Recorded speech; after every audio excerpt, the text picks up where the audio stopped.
Niining panahon nga ang putling ebanghelyo gihagis sa mga hiwi nga pagtulunan. Kinahanglan mo barug ang mga tinunan ni Kristo sa pagpakigbisog sa paglaban sa pagtuo, nga magkausa ug alang sa tanang panahong gihatag sa Dios ngadto sa iyang katawan. Maoy hinungdan nga namugna kining tulumanon ang putling ebanghelyo. 30 minutos nga pagsabwag sa tinuod nga ebanghelyo. Kauban ni Pastor Jeremias Hangad, ang putling ebanghelyo. Tulumanon nga gihatod kaninyo sa Herald of Grace Radio Ministries Philippines. Ang putling ebanghelyo. Ang putling ebanghelyo.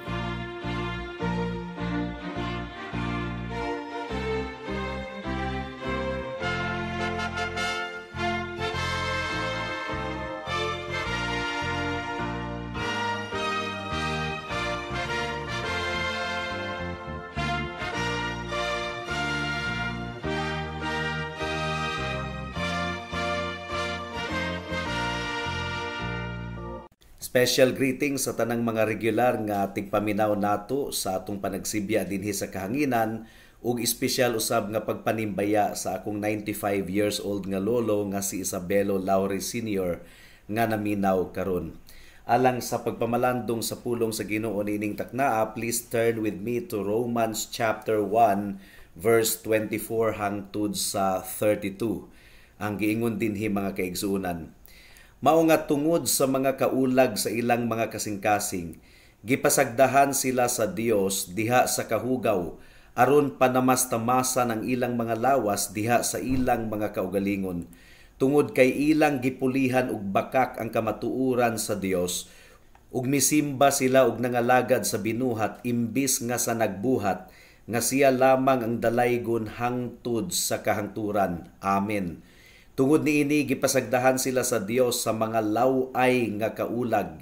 Gipulihan sa ilang mga babayi ang normal nga pakighilawas sa dili normal, ug maingon man usab ang mga lalaki sa dihang gitalikdan ang normal nga pakighilawas sa mga babayi, nagdilaab sa ilang kaulag sa usag-usa. Nagabuhat og kalaway ang mga lalaki sa isig ka lalaki, ug nakadawat sa ilang kaugalingon ug silot sa ilang kasaypanan. Ug sanglit wala nila tinguha nga mailhan ang Dios, gipasagdahan sila sa Dios sa usa ka laway nga panghuna-huna, aron buhaton ang mga butang nga dili angayan.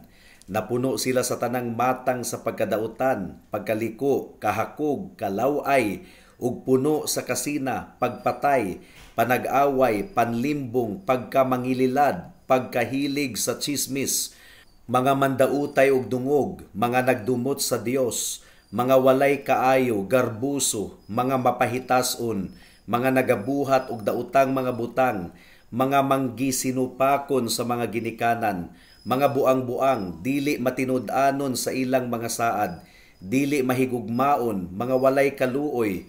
Nasayran nila ang mga gisugo sa Dios, nga ang mga nagabuhat sa maong mga butang takos sa kamatayon, apan dili lamang kay gibuhat nila ang maong mga butang, kundili giuyunan pa ang nagabuhat niini. May the Lord bless the proclamation of His word at this moment. Sa bersikulo 18 hangtod sa 20 mga kaigsuonan, sumala sa atong nakatunan ni adtong miaging mga semana, atong nakita nga ang tanang mga tawo aduna gayoy kahibalo mahitungod sa Dios. Nailhan nila ang Dios apan ilang gipugngan ang kamatuoran. Ilang gilimod ang kamatuoran mahitungod sa Dios. Dili nila buot nga ang Dios mao ang modumala sa ilang kinabuhi. Ilang gibalibaran ang Dios. Nagdumot sila sa pagdumala sa Dios, sa iyang balaod, sa iyang pagkabalaan, ilabi na ang iyang anak nga si Hesukristo. Wala sila makaila sa Dios tungod kay dili man nila buot nga mailhan ang Dios. Mao kana ang kamatuoran mga kaigsuonan. Ug sugod sa verse 21 mga kaigsuonan, gi-describe ni Pablo ang pagbalibad sa mga tawo sa Dios sa tibuok kalibutan. Ang giingon sa verse 21, tungod kay bisag na ilhan nila ang Dios, wala nila siya gihimaya isip Dios o gipasalamatan man kundili nahimong walay pulos sa ilang mga pangatarungan ug ang ilang kasing-kasing nga walay kamatuoran nangitngitan. So, bisan pa og nailhan nila ang Dios, mibalibad sila sa pagyukbo sa Dios ug sa pagsimba kaniya isip bugtong tinuod nga Dios. Mibalibad sila nga makit-an ang himaya sa Dios sa ilang kinabuhi. Bisan ang pagpasalamat, dili nila buot nga ihatag sa Dios. Nga utang kabubuton nila sa Dios ang tanan nga ilang na-enjoy niining kalibutan na mga kaigsunan. So, ang kasing-kasing sa tawo, nangitngitan gayud kayo.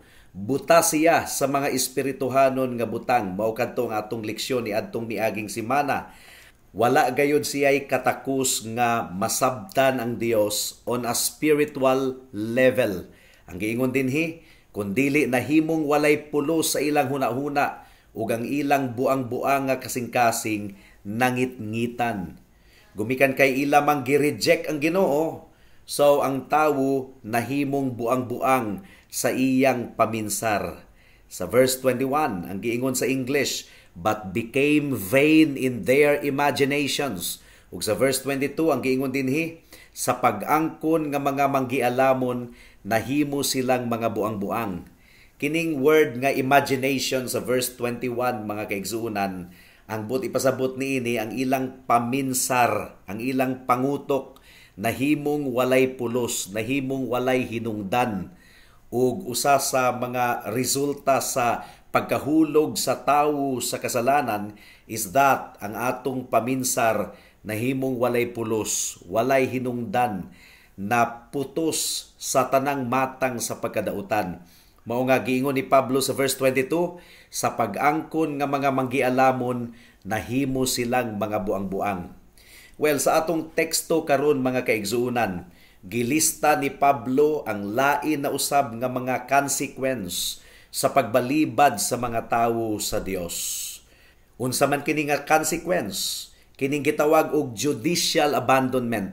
Gipasagdahan na lang ang mga tawo sa Dios. Gumikan kay mibalibad man sila sa Dios, dili nila buot nga dumalaan sila sa Dios sa ilang kinabuhi, gipasagdahan na lang sila sa Dios. Mao kini giingon sa verse 24, mga kaigsuunan, mao nga tungod sa mga kaulag sa ilang mga kasing-kasing, gipasagdahan sila sa Dios diha sa kahugaw, aron panamastamasan ang ilang mga lawas diha sa ilang kaugalingon. Judicial abandonment ang tawag niini, mga kaigsuunan. Gipasagdahan na lang sila sa Ginoo. Kay di man sila ganahan sa Ginoo, gihatag sa Ginoo ang ilang gusto. Gipasagdahan na lang sila sa Ginoo aron mahimo pagayong mas grabe kadautan. Romans chapter 1 verse 26. Tungod niini gipasagdahan sila sa Dios sa mga law-ay nga kaulag.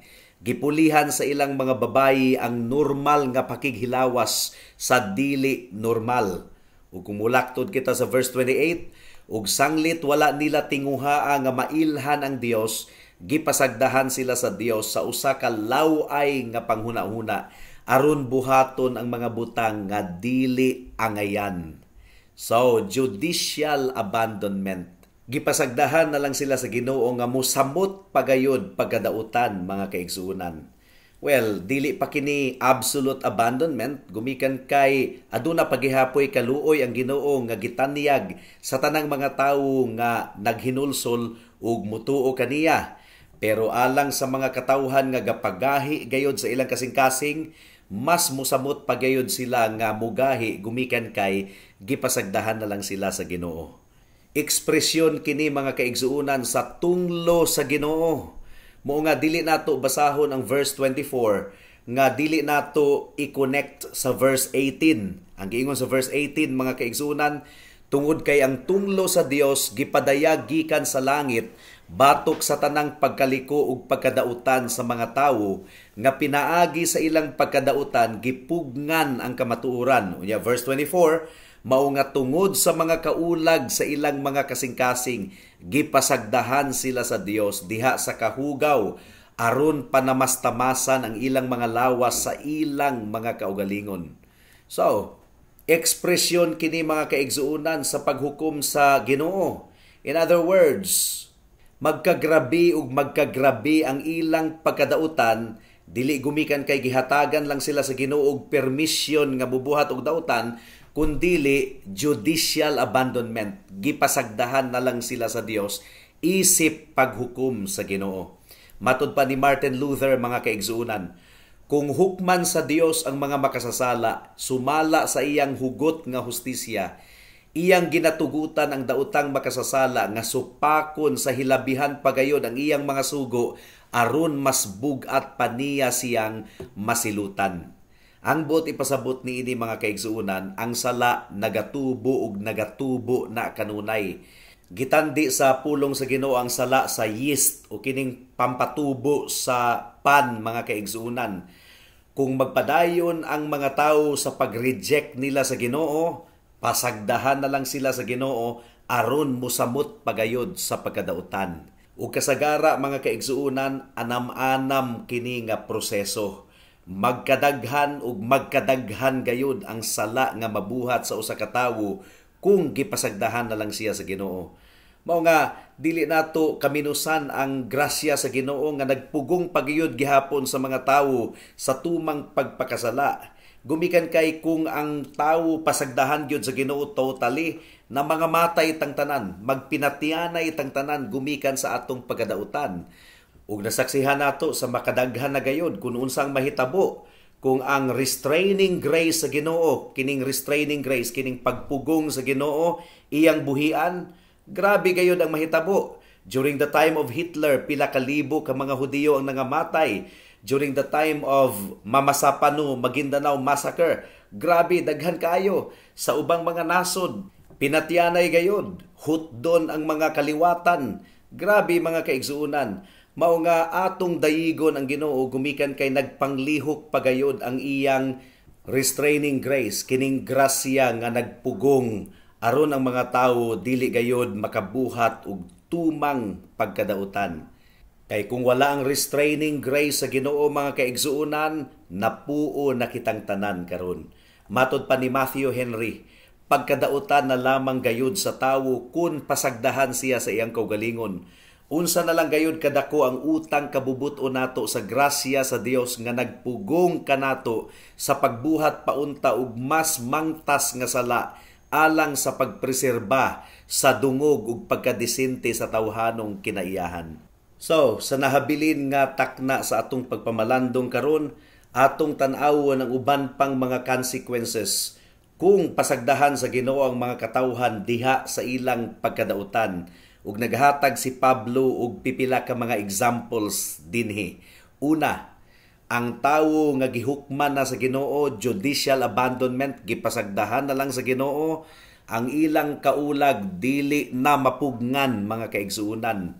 Sexual permissiveness, usa ka na ka ebidensya nga ang tawo gipasagdahan na lang sa Ginoo. Verse 24, mao nga tungod sa mga kaulag sa ilang mga kasing-kasing, gipasagdahan sila sa Dios diha sa kahugaw aron panamastamasan ang ilang mga lawas sa ilang mga kaugalingon. Verse 26, tungod niini, gipasagdahan sila sa Dios sa mga laway nga kaulag, gipulihan sa ilang mga babayi ang normal nga pakighilawas sa dili normal. Verse 27, ug maingon man usab ang mga lalaki sa dihang gitalikdan ang normal nga pakighilawas sa mga babayi, nagdilaab sa ilang kaulag sa usag-usa, nagabuhat og kalaway ang mga lalaki sa isig ka lalaki, ug nakadawat sa ilang kaugalingon og silot sa ilang kasaypanan. So homosexuality gayud, mga kaigsuunan, kining bakla ug tumboy, moibot pasabot ni ining verse 26 ug verse 27. Gipromote na rabani sa atong katilingban karon, nakaabot na diri sa Pilipinas, nahimong normal na kining mga butanga. Unya kining internet pornography, kining mga laway nga mga salida sa internet, mga kaigsuunan.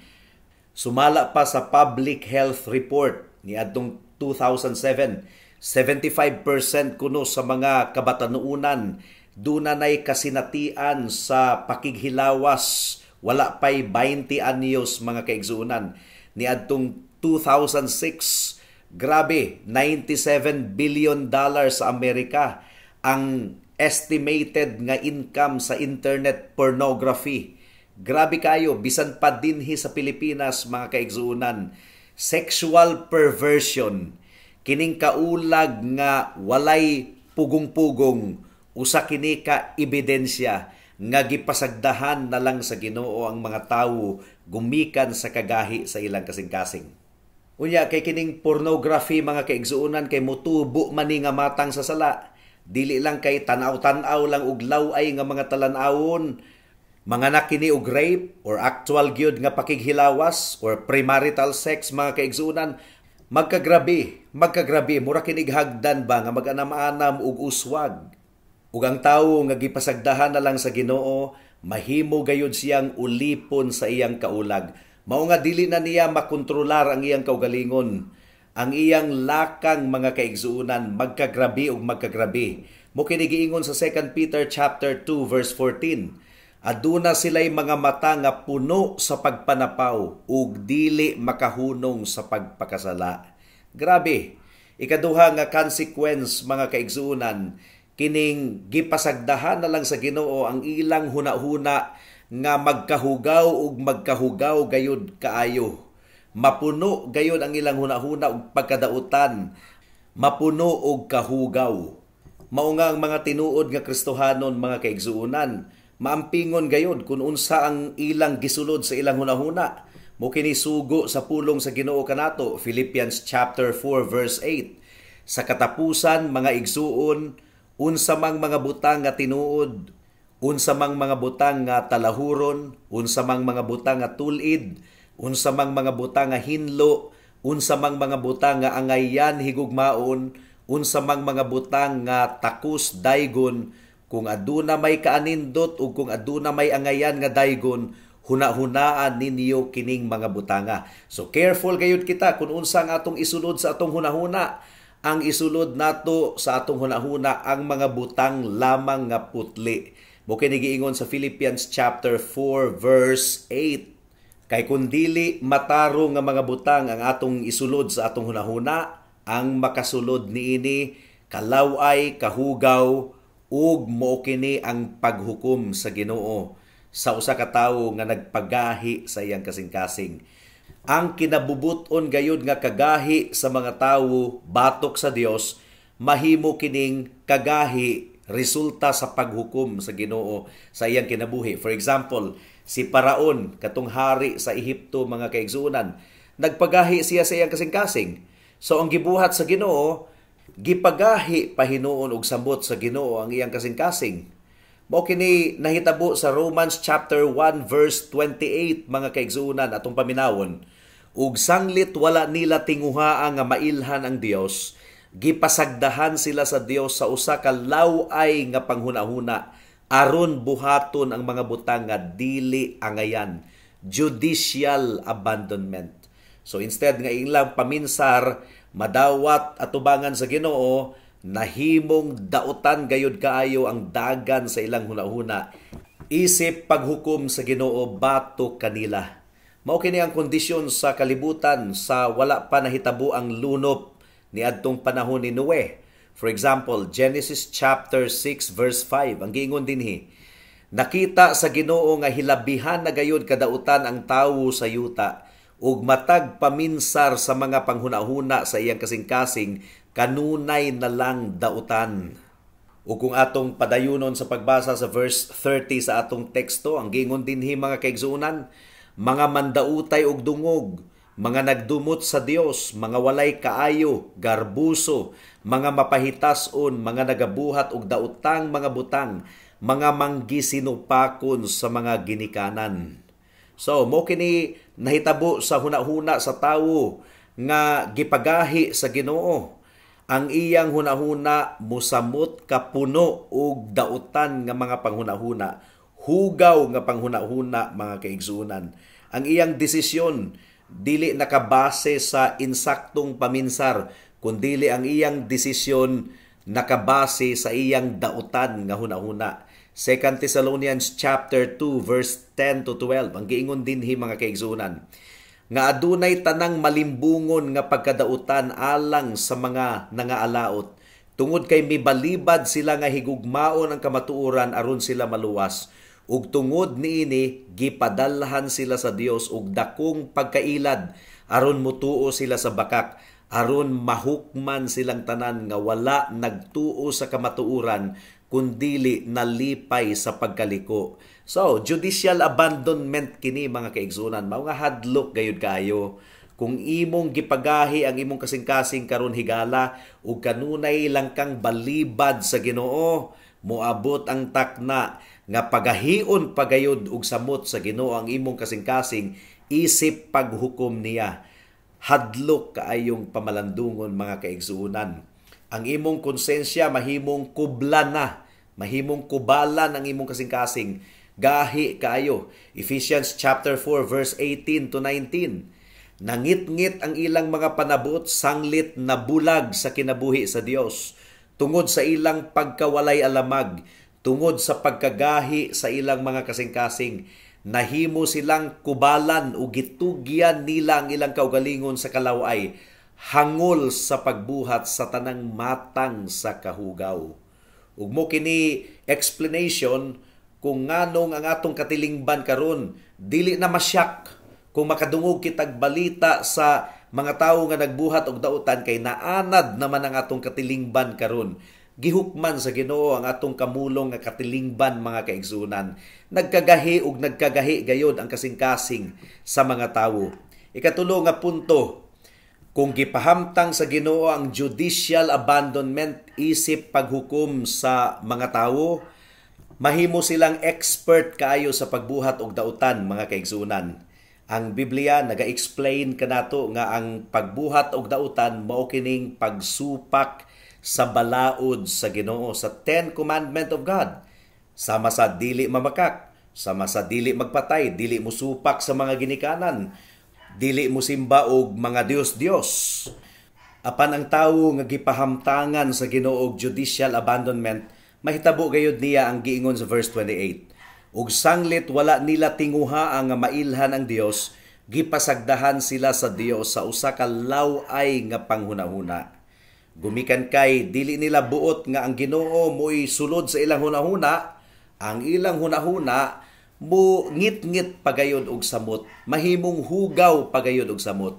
Romans chapter 1 verse 30 ang giingon dinhi, mga mandautay og dungog, mga nagdumot sa Dios, mga walay kaayo, garbuso, mga mapahitason, mga nagabuhat og dautang mga butang, mga manggisinupakon sa mga ginikanan. So kung atong tanawon ang mga sala nga gihisgutan ni Pablo dinhi, pulos man ni pagsupak sa napulo ka sugo sa atong Ginoo. Unang sugo, dili magbaton og laing mga Dios atubangan sa Ginoo. Ikaduhang sugo, dili magbuhat og inukit nga larawan, isip representation sa Ginoo. Ikatulong sugo, dili nato gamiton ang ngalan sa Ginoo sa walay hinungdan. Ikaupat nga sugo, atong hinumduman ang adlawng igpapahulay. Ikalima nga sugo, tahuro nato ang atong mga ginikanan. Ikaunom nga sugo, dili mo patay, dili mamalikas, dili mo tawag og buang sa isig katawo, gumikan kay equivalent kini sa pagpatay. Ikapito nga sugo, dili mangabit, dili manapaw, dili magtan-aw og mga law-ay nga mga talan-awon. Ikawalo nga sugo, dili mangawat. Ikasiyam nga sugo, dili mamakak. Ug ikapulo nga sugo, dili mangaghop mga kaigsuunan. So ang tawo nga nahibulag sa Ginoo, dili niya makontrol ang iyang kaugalingon. Kaugalingon ra gyud niya ang iyang gihunahuna. Gidescribe kini ni Pablo sa 2 Timothy chapter 3 verse 1 to 6. Ang giingon dinhi, apan sabta kini nga sa katapusang mga adlaw moabot ang mga panahon sa tumang kalisod. Tungod kay ang mga tawo mahimong mahigugmaon sa ilang kaugalingon, mahigugmaon sa kwarta, mga hambugiro, mga mapahitason, kusog makaminos, supakiro sa mga ginikanan, mga walay utang kabubuton, walay pagkabalaan, walay nitibong gugma, mga walay kaluoy, mga mandautay ug dungog, mga walay pagpugong sa kaugalingon, mga bangis, mga dili mahigugmaon sa maayo, mga mabudhion, mga gahi ug ulo, mga garbuso, mga mahigugmaon sa kalingawan, imbis nga mga mahigugmaon sa Dios nga adunay hitsura sa pagkabalaan apan gilimod ang gahom niini. Palayo usab gikan niining mga butanga tungod kay gikan niining mga butanga ang mga misulod sa kabalayan o gibihag ang mga buang-buang nga babayi nga puno sa mga kasalanan o giguyod sa nagkalain-laing kaulag. Grabe no, mga kaigsuunan, the persons given over to sinful passions, ilag yung gisunod ang kaulag sa ilang kasing-kasing, bisan pa og masakitan sila in the process. For example, kining pagpanapaw, makabungkag man kini og pamilya, daghan na kayong pamilya ang nangabungkag gumikan sa sala sa pagpanapaw, pero buhaton gihapon sa mga tawo. Pagpatay, pangawat, mga kaigsuunan, pagtubag-tubag sa mga ginikanan, grabe man kayo kini og consequence sa mga ginikanan ug mga anak. Pero buhaton gihapon kini sa mga anak bisan pa og nasayod sila nga masakit kaayo ang dughan sa ilang mga ginikanan kung sila motubag-tubag. Nakuha nato mga kaigsuunan, ang mga katawhan gusto nila nga ang Dios mupalayo kanila. Gusto nila nga biyaan sila sa Dios. Gusto nila nga walay Dios sa ilang kinabuhi. Ilang gi-spend ang tibuok nilang kinabuhi aron lamang pugngan ang Dios, aron lamang balibaran ang Dios. Wa sila makasabot mga kaigsuunan nga dako kaayong tunglo kung biyaan na gayud sila totally sa Ginoo. Luoy gayud kaayo ang ilang kinabuhi. Nagtuo man gud ang tawo nga mas malipayon siya kung walay Dios sa iyang kinabuhi. Kung walay mamadlong sa iyang kinabuhi, mas malipayon siya. Kung wala ang balaod sa Ginoo, mas gawas nun siya sa iyang pamati. Pero wa niya masabti nga tunglo gayud kaayo kung walay Dios sa iyang kinabuhi. Kung biyaan na siya sa Dios, dako kaayong tunglo kini sa iyang kinabuhi mga kaigsuunan. Romans 1:22, sa pag-angkong mga utukan, nahimong mga buang-buang.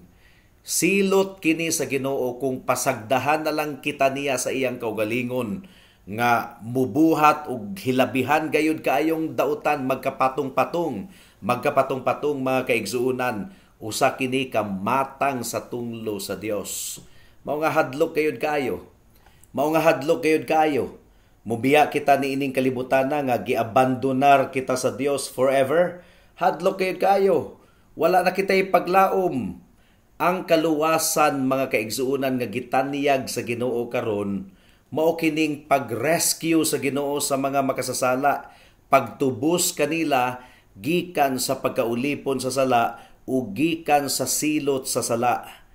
Ang atong panahon karon higala, panahon pa sa grasya ug kaluoy sa Ginoo. Hinaot nga nakigistorya kanimo ang pulong sa Ginoo niining taknaa. Ang atong panahon karon gitanyag pa sa Ginoo ang iyang grasya ug kaluoy. Mao nga ayaw paglangan-langan higala. Duol kang Kristo, dagan padulong kang Kristo. Ang kuna nga ikaw makasasala, nahiilalom sa tunglo sa Dios, apan pinaagi sa dugo ug pagkamatarong ni Kristo, ang tanan nimong sala mahugasan, mahinluan ug suluban ka sa pagkamatarong ni Kristo.